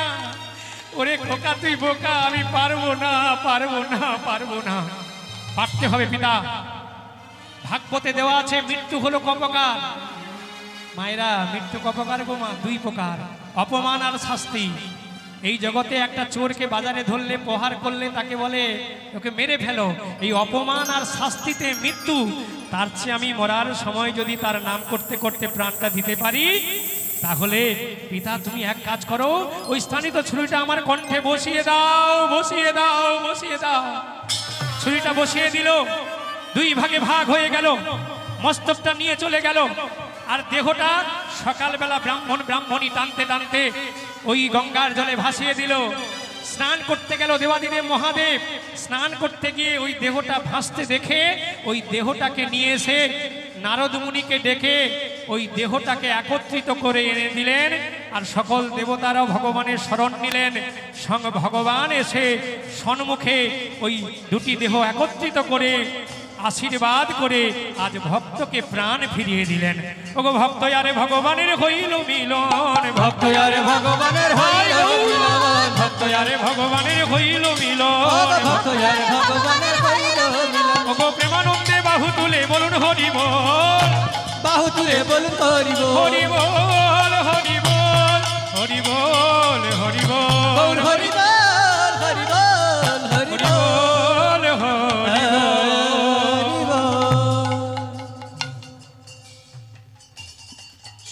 ভগবত ভক্তমণ্ডলী, আপনারা সবাই প্রসাদের ব্যবস্থা আছে, সবাই বাড়ির মধ্যে গিয়ে প্রসাদ সেবা করবেন। এখনই যে শিল্পী আছে রাখি কয়াল, এর পরবর্তী শিল্পী আসছে তৃপ্তি বেরা রাসলীলা। আপনারা দয়া করে কেউ যাবেন না, প্রসাদ পাবেন এবং সারা রাত ব্যাপী কীর্তন আস্বাদন করুন। এখনই সেবার ব্যবস্থা আছে, প্রত্যেকে অন্নপ্রসাদ পাবেন। নিতাই গৌর প্রেমানন্দে হরি বল হরি বল।